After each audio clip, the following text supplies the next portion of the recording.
फंडात PM केअरच्या ह्याच्यातून पुरवले गेले, ज्यावेळेस 1.5 लाख काहीतरी व्हेंटिलेटर त्यावेळेस पुरवले गेले. म्हणजे एकाच माणसाने केले. होऊ शकते कोणीतरी जवळचा मित्र असेल त्यांनी पुरवठे केले असतील, पण आत्ताच्या नवीन हॉस्पिटलमध्ये पुरवठा झालेले व्हेंटिलेटर हे मला हपकींनी खरेदी केल्याची माहिती मिळते आहे. दोन गोष्टी लक्षात घेण्यासारखं आहे की याला उद्या 3 समित्या नेमल्या आहेत. मुख्यमंत्र्यांनी वेगळी नेमली, आरोग्यमंत्रून, संचालकांनी वेगळी समिती, उपसंचालक कलेक्टर वेगळी समिती नेमतो. ह्या फार्स कशाला करताय? त्या मुलांचा जीव गेला आज, ते आक्रोश पाहिला आम्ही, त्या आईंचा आक्रोश पाहिला आहे, वडिलांचा आक्रोश पाहिला आहे. आणि ह्याला या घटनापासून, हे वारंवार होणाऱ्या घटनापासून सरकार काही धडा घेणार आहे की नाही? खरं तर ही जबाबदारी कोणाची, कोणावर जबाबदारी फिक्स करणार? याचा तुम्ही मॉक डील का झालं नाही, टेस्ट का झाली नाही, हे हॉस्पिटल हँडओव्हर करून घेताना, हस्तांतर करताना या सर्व गोष्टीची चौकशी का केली गेली नाही? आणि ते कॅबसुद्धा फायर ऑडिटची मुदत संपली आणि फायर ते तर आहेच. ह्या एवढ्या म्हणजे आपण स्मोक डिटेक्टर हे फार स्मोक डिटेक्टर जे आहे त्याचं टेस्ट करायलाच पाहिजेत.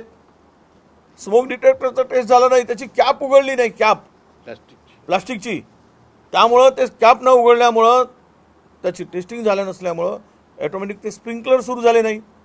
बरं, हे जे काही इलेक्ट्रिक फिटिंग झाली याचंसुद्धा ऑडिट व्हायला पाहिजे, फायरचं ऑडिट व्हायला पाहिजे. ते वायर कुठल्या दर्जाचे, कारण हॉस्पिटलमध्ये आणि विशेष करून ज्या नवजात बालकांना ठेवलं जातं तिकडे ह्या सगळ्या तपासणी करूनच तिकडे मुलं ठेवली जातात.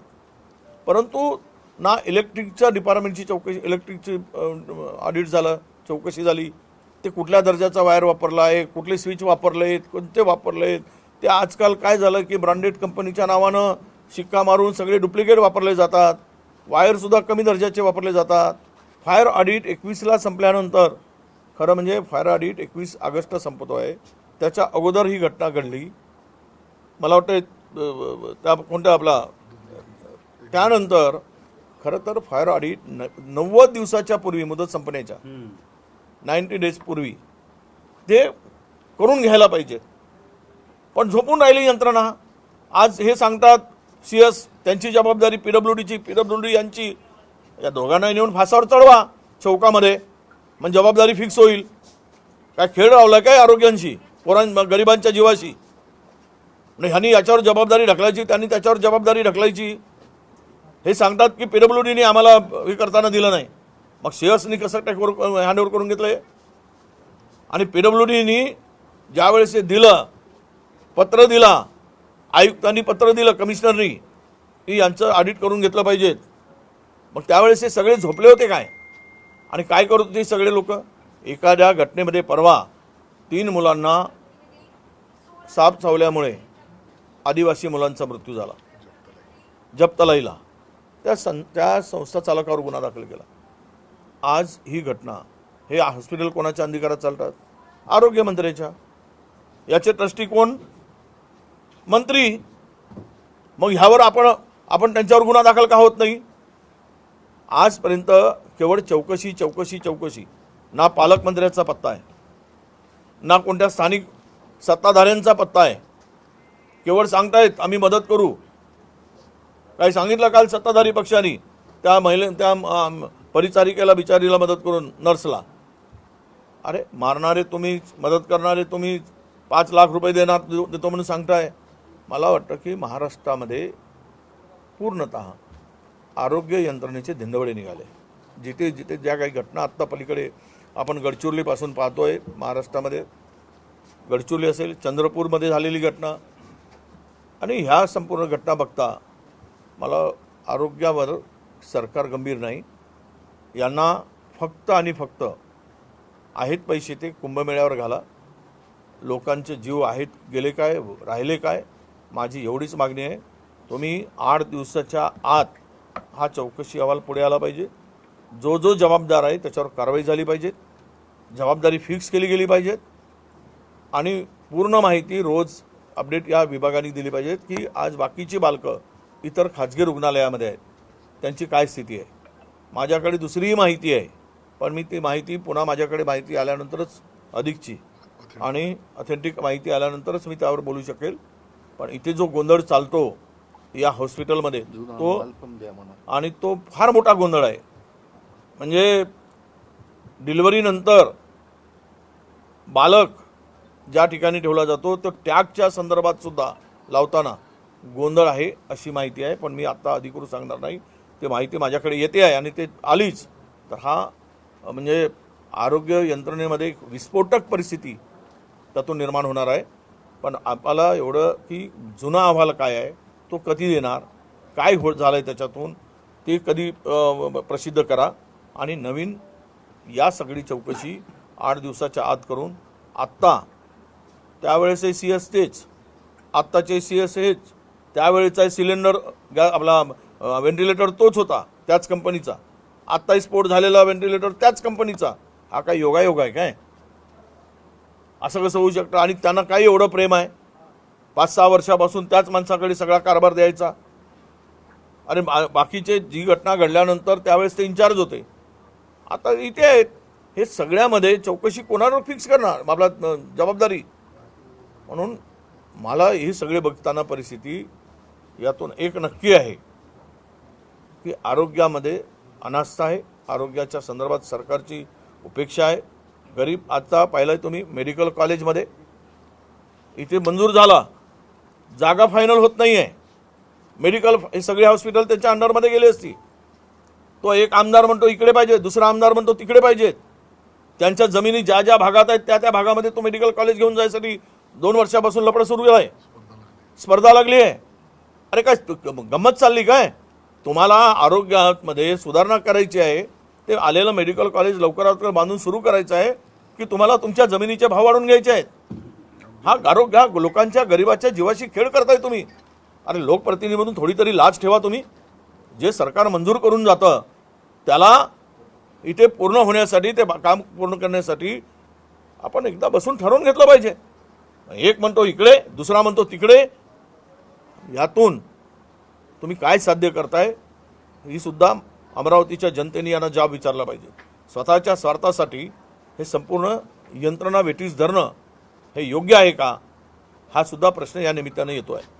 म्हणून आज अशा घटना वारंवार घडत असताना याला जबाबदारी निश्चित करता येणं हे सर्व लोकप्रतिनिधी आणि इथील अधिकारी, प्रशासन, PWD हा सर्वांना जबाबदारी फिक्स करून सदोष मनुष्यवधाचा गुन्हा. खरं तर मी मंत्र्यावरच म्हणेल, हा मंत्र्यावर जबाबदारी टाकली पाहिजे. तुम्ही एखाद्या आश्रमशाळा असेल तिथे टाकताय तर याला सुद्धा मंत्री आहे किंवा तुमच्या असलेले अधिकारी आहेत त्यांच्यावर ही जबाबदारी निश्चित करून सदोष मनुष्यवधाचा गुन्हा दाखल करावा. आणि त्या बालकांना 25-25 लाख रुपये, जन्माला आलेला बालक आहे त्यांचं संपूर्ण कुटुंब उद्ध्वस्त झालेलं आहे, कुटुंबाला त्याला पोरकं झालेलं आहे. खरं तर ते काही वृत्तपत्रातून त्यांच्या पालकांच्या, आईच्या आणि त्या मृत बालकांच्या वडिलांचे सगळे ही झाले, पाहिलेत, भावना पाहिल्यात, आम्ही ऐकल्यात. डोळ्यातून पाणी येईल इतकं माणसाला वेदना होतात. आणि हा सगळा आरोग्य विभाग याला काही वाटत नाही. त्यामुळं यांच्यावर जबाबदारी फिक्स करा आणि कारवाई करा. तेही सदोष मनुष्यवधाचा गुन्हा दाखल करा अशीच आमची मागणी आहे. आणि 25 लाख रुपये किमान, नका देऊ 1 कोटी रुपये, 25 लाख रुपये मृतकांच्या कुटुंबाला, किमान बालकाच्या कुटुंबाला दिले पाहिजेत अशी सुद्धा मागणी आमची आहे. याआधी सुद्धा जी घटना घडली होती तेव्हा पण अशी चौकशी, असंच कारवाई करणार असेच आश्वासनं सगळे होते, परंतु काहीच झालं नाही. आता पण असंच होईल असं वाटतं तुम्हाला? नाही, आम्ही आता सोडणार नाही. आम्ही अधिवेशनातही सोडणार नाही आणि आत्ताही मागे लागून राहू. आणि याची चौकशी 8 दिवसात संपली पाहिजे आणि 8 दिवसामध्ये कारवाई झाली पाहिजे, हीच आमची मागणी असणार आहे. मागचाही अहवाल काय आहे तो सुद्धा प्रसिद्ध करा, त्याची जबाबदारी फिक्स करा आणि आत्ताच्याही घटनेची जबाबदारी फिक्स करा अशी आमची मागणी आहे. तुम्हाला वाटत नाही का सगळी यंत्रणाच इथे हे झालेली, कारण सगळे एकमेकांवर बोट दाखवा, ते म्हणतात ऑडिट केलं नाही. ठीक आहे, ऑडिट नाही केलं तर स्प्रिंकलर बंद होते, सगळी यंत्रणा. आता काल तुम्ही पाहिलं तर ते फायरचं पूर्ण ऑटोमॅटिक करून टाकलं, जे आधी मॅन्युअल होतं आता केलं. जर आधी केलं असतं तर सायरन काहीच म्हणजे सगळं काल तो सुरू करण्यात आला, तो आधी बंद होता, त्याचे बटन बंद होते सगळ्यांचे. पण नुसतं नाही एक म्हणूनच ठिकाणावर बोट हे दाखवणं. बघा सायरन खरं तर हॉटेलमध्ये 3 स्टार हॉटेलमध्ये सुद्धा ह्या व्यवस्था आहे. इथे तर हे हॉस्पिटल आहे अत्यंत संवेदनशील आहे आणि इथे हे पूर्ण त्याचं तुम्ही पहिल्यांदा डेमो घेऊन घ्यायला पाहिजेत ते तपासून घ्यायला पाहिजेत आणि आज जर PWD त्यांच्यावर जबाबदारी फिक्स टाकते आहे किंवा PWD म्हणते की आम्ही त्यांना सांगितलं होतं ते म्हणतात यांना सांगितलं होतं याला तेवढीच हे तीनही विभाग जबाबदार आहे आणि इथे जर स्प्रिंकलर सुरू झाला असता तर टाळली असती. आज ही घटना टाळता आली असती नक्कीच टाळता आली असती. ज्यावेळेस छोटीशी आग लागली त्यावेळेस खरं तर अभिनंदन की त्या परिचारिकेचं की ती बिचारी तेवढे 6 बालकांना तरी वाचवू शकली नाहीतर 9 बालकांचा मृत्यू त्या ठिकाणी झालेला असता. जे व्हेंटिलेटर होते ते व्हेंटिलेटरचा पुरवठा तो सेंट्रलाइज झालेला होता म्हणजे सेंट्रलाइज म्हणजे प्रशासनाकडून किंवा मंत्रालयाकडून झालेला होता असं बोललं जात आहे आणि 2022चं जे व्हेंटिलेटर फुटलं होतं ते सुद्धा त्याच कंपनीचं तेव्हा तिथूनच झालेलं होतं आणि आता हे जे 9 जे व्हेंटिलेटर आहे म्हणजे पूर्ण राज्यामध्ये त्या कंपनीचे ते सेंट्रलाइज पुरवले जातात असं सांगतात. नाही हे आता मी पत्र आज लिहून मंत्र्यांशी बोलून या कंपनीचे जेवढे व्हेंटिलेटर आहेत ते सगळे बाजूला करा हे व्हेंटिलेटर जप्त करू आणि जप्त करा हे बाजूला करा काढून टाका आणि त्याची टेस्टिंग करा आणि त्या सर्व व्हेंटिलेटरची तपासणी करा यातला दोष शोधा. एक दुसरा हाफकिननी जर हे पुरवठा केला असेल तर हाफकिनच्या अधिकाऱ्यावर सुद्धा दोषी धरून कारवाई करा ही सुद्धा मागणी माझी असणार आहे. बुलढाणा जिल्ह्यात फायर फायटर बसवले गेले त्याचं संपूर्ण बिल सुद्धा देण्यात आलं परंतु आताही कार्यान्वित नाही. असं आहे हे 2 डिपार्टमेंट इलेक्ट्रिक डिपार्टमेंट आणि फायर फायटिंग हे फायर डिपार्टमेंट हे दोघंही भगवान भरोसे आहेत यांच्यावर कोणाचंच कंट्रोल नाही. हे आपल्या मनाने कोण आता बघा काय इस्टिमेट करतात काय करतात ते इलेक्ट्रिक डिपार्टमेंट कुठल्या दर्जाचं काम होतं आहे दर फार वाढवून मिळाले जातात इस्टिमेट वाढवला जातो आणि ह्याच डिपार्टमेंटमध्ये पुन्हा जर अशी बुलढाण्यामध्ये घटना आहे एवढं सगळं बसवले पैसे खर्च केले बिल दिला आणि तिकडे ते कार्यान्वितच नाही हे तर सिरियस आहे. म्हणजे तुम्ही हे डिपार्टमेंट आरोग्य विभाग या संदर्भात काही गंभीर आहे की नाही हा खरा प्रश्न निर्माण होतो. आरोग्यमंत्र्यांनी म्हटलं की याचे सदस्य 10 जणांची सदस्य समिती तयार करणार पण त्याच्यामध्ये किती पारदर्शकता असणार. डॉक्टरच ते आहे आयुक्तही त्यांचेच आहे मंत्री त्यांचेच आहे पारदर्शक कशी राहणार. नाही मागचाच अहवाल अजून आला नाही अद्याप कुठे मागच्या घटनेचा 22 मध्ये झालेल्या घटनेचा काय कुठे गेलाय काय समिती नेमली काय झालं सांगितलं आम्ही महिन्याभरामध्ये करू. आज किती 4 वर्ष होत आहेत आणि पुन्हा आता तेच म्हणतायत की इतक्या लोकांची समिती आता 3 समित्या मुख्यमंत्र्यांनी वेगळी नेमली कलेक्टरनी वेगळी नेमली आरोग्य विभागाने वेगळी नेमली. म्हणजे ही पळवाटा शोधण्याचं काम आहे. जबाबदारी निश्चित करून कारवाई करावी असं यांना वाटत नाही तर आपल्या लोकांना वाचवण्यासाठी हे चौकशीचा फारसा आहे एवढंच या ठिकाणी दिसते आहे. पण आम्ही याचा पिच्छा सोडणार नाही. मागच्या वेळीची घटना झाली आत्ताची घटनेनंतर या लोकांवर कारवाई झाल्याशिवाय मी आमचे सगळे लोक आहे या हॉस्पिटल या कलेक्टर ऑफिसमध्ये जाऊन पुढच्या जर 8-10 दिवसात कारवाई झाली नाही तर धरणे आंदोलन त्याच्या ठिकाणी कॅबिनमध्ये कलेक्टरच्या बसून आंदोलन करावं लागेल. मी येईल आणि 8 दिवसात चौकशी करा कारवाई करा अन्यथा जो होईल त्याला परिणामाला प्रशासनाला सामोरं जावं लागेल. मेकर ग्रामीण रुग्णालयामध्ये एक आदिवासी महिलेची रस्त्यावरच तळमळत प्रसूती झाली आणि ग्रामीण रुग्णालय वैद्यकीय अधीक्षक गैरहजर होते. रात्रीच्या वेळेस एकही वैद्यकीय अधिकारी किंवा डॉक्टर रुग्णालयात नव्हता. खासगी रुग्णालयातील परिचारिका देवदूत म्हणून धावली आणि वाचवले ते आईचे आणि बाळाचे प्राण. कोणाचंच लक्ष नाही आहे. हे टक्केवारी खाणारे 40% कमिशन खाणारी सरकार महाराष्ट्राच्या बोकांडीवर बसली आहे. यांना काही संबंध नाही आहे. एकीकडे 35,000 कोटी रुपये त्या एक चपराक दिली सुप्रीम कोर्टाच्या जजनी प्रसन्ना वराडे साहेबांनी तरी शुद्धीवर या थापळ मारली तुमच्या सरकारच्या गालावर गाल लाल केलं आहे. तुम्ही 35,000 कोटी रुपये तिकडे कुंभमेळ्यासाठी खर्च करताय आणि या आरोग्य आणि एज्युकेशनसाठी शैक्षणिक सुविधेसाठी तुमच्याकडे 3,000 कोटी रुपये नाहीत. एवढं बोलूनही जर सुधारायला तयार नसतील आणि आज डिलिव्हरीच्या ठिकाणी त्या हॉस्पिटलमध्ये RH मध्ये किंवा PSCमध्ये अजूनही निवासस्थानं नाहीत डॉक्टर नाहीत. डॉक्टर आहे तर तिकडे नर्स नाही. आता काल परवाच आमच्याकडे चार्ज आहे भाऊ डेंटिस्टकडे डेंटिस्टकडे चार्ज मी मागच्या वेळेस पाहिलं तो ॲनेस्थेटियावाला ICUचा इन्चार्ज. अरे काय चाललंय? ॲनेस्थेटिया तो ICUचा इन्चार्ज असू शकतो? हे सगळं चाललेलं आहे. यामुळे यांना टक्केवारीमध्ये गुंतलेल्यांना लोकांच्या जीवाची पर्वा राहिली नाही. म्हणून आदिवासी पोरं तिकडे रस्त्यावर आंदोलन करतायत, उपोषण करतायत. शाळामध्ये मास्तर नाहीत म्हणून पोरं रस्त्यावर उतरले आहेत, विद्यार्थी रस्त्यावर उतरले आहेत. आणि हे सगळं पाहिल्यावर आरोग्याची सगळ्या उद्ध्वस्त झालेली यंत्रणा पाहतोय आम्ही. मेळघाटमध्ये माता मृत्यूचा आणि रद्द म्हणजे लीक झालं एक त्याच्यामुळे MPSC नं ती रद्द केली आणि आता फेर परीक्षा. हे बघा, MPSC कडे क्लास 4 पासूनचे पदं देण्याची जबाबदारी आहे, त्यांच्यावर सोपवली. यंत्रणा तोटकी आहे. मला सांगा, मॅनपॉवर नाही.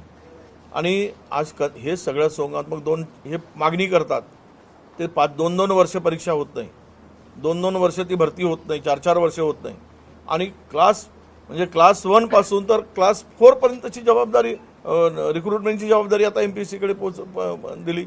हे सगळं जो आहे, आणि तिथे पण गोंधळ आहे, तिथे पण सगळा त्या व्यवस्थेमध्ये लिकेजेस आहेत. आणि सरकारमधले काही लोक त्याचा फायदा घेऊन गोंधळ घातला जातो आहे. म्हणून आरोग्याचे तरी किमान पदं पूर्ण भरले पाहिजेत, एवढी साधी अक्कल सरकारला नसेल, आरोग्य विभागाला नसेल, तर यापेक्षा दिव्य काम यांचं कोणतं आहे? सर, मेळघाटामध्ये आता आपण मला वाटतं की मला वाटतं की बाकीच्या प्रश्नाला आम्ही सर्किट हाऊसमध्ये फक्त आरोग्याच्या संदर्भात राज्यामध्ये 10 ह्या सिलर कंपनी 10,000 जे व्हेंटिलेटर आहे ते कार्यान्वित आहे. आता 2022 मध्ये सिलेंडरचा स्फोट झाला, या व्हेंटिलेटरचा स्फोट झाला होता. आता त्याच व्हेंटिलेटरचा स्फोट झाला. मात्र 10,000 सिलेंडर अजूनही कार्यान्वित आहे. त्यांचा स्फोट होऊन यासाठी काय सांगाल? नाही, मी आजच पत्र लिहिणार आहे, मंत्र्यांना लिहिणार, मुख्यमंत्र्याला लिहिणार आहे.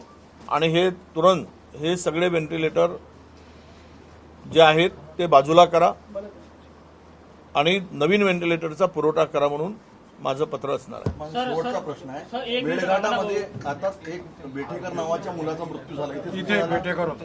इथे बेठेकर नावाचा चिखलदरा तालुक्याचा मृत्यू झाला. या अगोदर महर्षी शाळेमध्ये राजेश बेठेकर नावाच्या 11व्या वर्गाच्या विद्यार्थ्याचा मृत्यू झाला. म्हणजे जी अनियमितता आहे, वीज बाधा होते आश्रम शाळेमध्ये, वाहनामतीचा प्रकार होतो. आणि आता 500 पेक्षा जास्त विद्यार्थी मागे 6 दिवसापासून 24/7 अप्पर आयुक्त कार्यालयाच्या समोर हे आंदोलन करीत आहे, तरी सुद्धा कोणी दखल घेत नाही. जिथे ज्या देशामध्ये शेतकरी हक्कासाठी रस्त्यावर आल्यावर 700 लोकांचा जीव जातो, तरी त्यांना काही वाटत नाही. हे हुकुमशाही वृत्तीचे लोक या देशाच्या ठिकाणी बसून आहेत, सत्तेमध्ये आहेत. थोडी यांना लोकांच्या काही देणं घेणं नाही. तिकडे इतके दिवस त्या जंतर मंतरवर तरुणांचं आंदोलन झालं, 20 दिवस गेले नाहीत, कोणी बघायला तयार नाहीत. सरकारचा कोणी साधा माणूस, खासदारसुद्धा गेला नाही सत्ताधारी पक्षाचा. आणि मग आंदोलन केल्यानंतर गोळीबार केला आणि त्यांना जखमी केला, त्यांचं रक्त सांडवलं तिकडे. हे असंवेदनशील, या सरकार हे असंवेदनशील का राज्य सरकार असू दे, नरेंद्रजीचं असू दे की देवेंद्रजीचं असू दे, हे दोनही सरकार असंवेदनशील आहेत. हे महाराष्ट्रातील जनतेला कळून चुकलं आहे. त्यामुळे यांच्याकडून फार अपेक्षा न करता आता रस्त्यावर बसण्यापेक्षा यांच्या मंत्र्यांच्या घरात आणि कार्यालयात घुसून दाद मागण्याशिवाय पर्याय दिसत नाही. तरच यांनी हे शुद्धीवर येतील आणि तर काहीतरी करू शकतील. इतकं बेशरमपणा कधी पाहिला नाही. कोणी दखलच घ्यायला तयार नाही. म्हणजे हक्क मागायचं कुठे? या देशात लोकशाही की नाही? काल परवा पाहिलं, वटाणे शिजले नाही म्हणून तक्रार करणाऱ्या अंगणवाडी सेविकालाच काढून टाकलं. अरे हा, म्हणजे हे तर फार अति झालं आहे. तुम्ही हुकुमशाही पद्धतीनं वागताय. त्यामुळं त्यांची दखल आम्ही घेऊ आणि फार गंभीर आहे ते. आम्ही पण लक्ष घालू त्या. एक शेवटचं, शहरात एकूण 242 हॉस्पिटल आहे, त्याच्यापैकी 156 जणांचा फायर ऑडिट झालेला आहे आणि 90 जणांचा अजूनही ऑडिट झाला नाही. असंच कोचिंग क्लासेस बाबत सुद्धा वारंवार अशा घटना होत राहतात आणि कुठेतरी राजकीय दडदणपणामुळे मिटिंगा घेतल्या जाते आणि नंतर काहीच त्याचा पुरावा होत नाही. मला या संदर्भात परत पुन्हा तोच प्रश्न येतो. जिथे सरकारी हॉस्पिटलमध्ये ऑडिट वेळेवर होत नाही, तो कुठल्याच प्रकारचा होत नाही. फायर ऑडिट कंपल्सरी सरकारने काढून काय उपयोग आहे, कागदावर आहे. आणि इथे म्हणजे अमरावती शहरातल्या ज्या तक्रारी आहेत की अजून नवोद हॉस्पिटलचं जर ऑडिट झालं नाही तर मला वाटतं हॉस्पिटलच्या मॅनेजमेंटला आणि यासारखे आपले CS आहेत ज्याच्यावर नियंत्रण असतो सिव्हिल सर्जनचा, ते दोषी आहेत. आता 4 वर्षापासून ते सिव्हिल सर्जन आहेत ना, त्यांना काय एवढं त्याच्यावर प्रेम आहे, तो का बदलला जात नाही? म्हणजे पुन्हा तिसरी घटनेची वाट पाहणार आहे काय? हे सर्व मिळून आहे आणि त्यामुळं आळीमिळी चुबीचेळी सगळं चाललं आहे आमचं. आणि यात पैसे घेतल्याशिवाय ते दरवर्षी रिन्युअल पण होत नाही. कोचिंग क्लासेसचंही तसंच आहे. कोचिंग क्लासेसची कोचिंग क्लासेस आपण पाहू, हा आत्ताचा गंभीर विषय आहे. आरोग्य आपण तुम्ही या, मी गेस्ट हाऊसला त्यावर बोलतो. सर एक मिनट सर, आज ह्यूमन हॉस्पिटल को भेज दिया, आपने क्या बताएंगे सर? नहीं, ये हॉस्पिटल में इसके पहले भी पुराना हॉस्पिटल था, ओल्ड हॉस्पिटल था, उसमें भी मैंने विजिट किया था. 2022 में 9 बालकों का वहाँ पे भी डेथ हुआ था. ये सब निग्लिजेंसी है और इनके लिए पूरा आरोग्य विभाग इसके लिए जिम्मेदार है. अभी भी वही जो पिछले बार का जिस वजह से हुआ था वही वेंटिलेटर इस बार भी उसी में स्फोट हुआ था, सेम कंपनी का. और विशेष रूप से इसको सप्लाई करने वाले जो है वो कंपनी भी जिम्मेदार है. ये अगर कहाँ से लाया है तो हमारी सबकी मांग यही है कि जितने भी वेंटिलेटर इस कंपनी के लगे हैं पूरे के पूरे उसको बाहर करो, नया वेंटिलेटर लगाओ और जिम्मेदारी फिक्स करो. ये रिस्पॉन्सिबिलिटी किसी की ना किसी की है. कौन जिम्मेदार इसके लिए? ये निग्लिजेंसी है 100%. ये CS हेल्थ विभाग आज बार बार ये घटना घटती है. हॉस्पिटल में ना फायर ऑडिट होता है, PWD इसके ऊपर जिम्मेदारी ढकलती है, वो उनके ऊपर ढकलती है. कारपोरेशन अब दूसरे के ऊपर कहती है कि हमने लेटर भेज दिया. तो ये जिम्मेदारी किसकी है? ये जॉइंट रिस्पॉन्सिबिलिटी होती है गवर्नमेंट हॉस्पिटल की. तो हमारा कहना है कि इसके ऊपर कड़क कार्रवाई हो, तुरंत जांच हो, चौकसी समिति का फार्स नहीं होना चाहिए. जो भी चौकसी समिति हो 8 दिन के अंदर इसका रिपोर्ट आना चाहिए, विदिन 8 डेज, और कार्रवाई होनी चाहिए. नहीं तो हम इनको छोड़ेंगे नहीं. कलेक्टर के कैबिन में घुसकर 8 दिन के बाद इसका जवाब मांगा जाएगा. Thank you.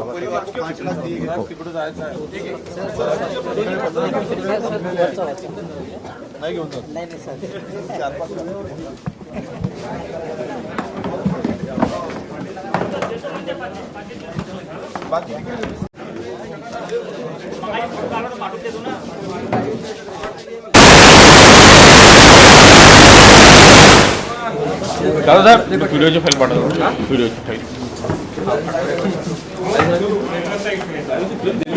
अरे सोबत पाहिजे.